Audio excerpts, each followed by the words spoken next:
Hello tout le monde.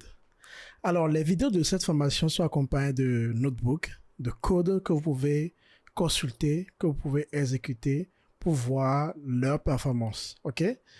Donc, nous avons des notebooks sur la première partie, donc les fondamentaux du deep learning.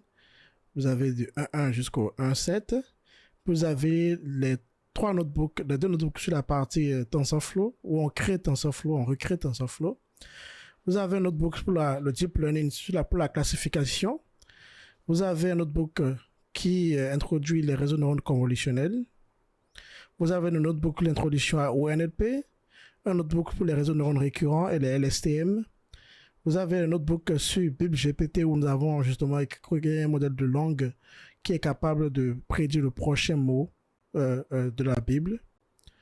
Nous avons un notebook qui est dédié aux séries temporelles. Et après, un code Python qui est celui que vous êtes censé utiliser à la fin pour tester votre environnement local sur PyCharm. Alors, je ne vais pas en dire plus, on le verra dans la dernière partie de cette formation. Alors, les notebooks sont là, vous pouvez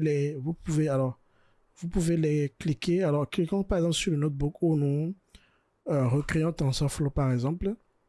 Vous voyez, avec GitHub désormais, on a accès à ceci, comme ça, cette vue-là. Ouais, vous avez accès au code.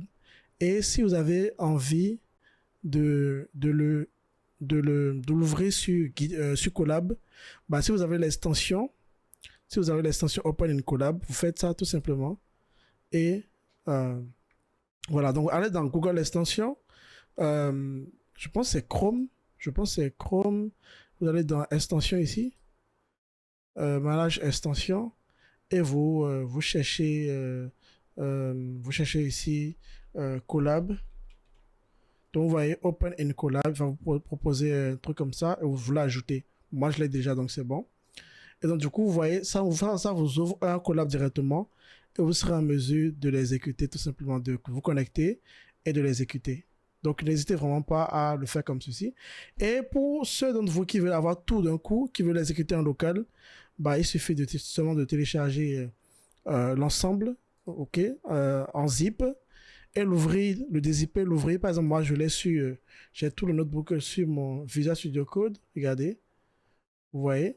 Donc, si je vais sur Sigmoid, là, par exemple, j'ai mon notebook ici que je peux exécuter tranquillement. Vous voyez.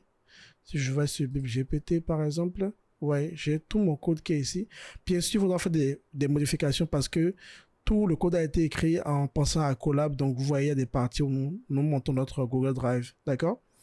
Donc voilà, ça c'est pour le code. N'hésitez vraiment pas à avoir deux fenêtres ouvertes. Donc c'est ce que moi je ferais par exemple.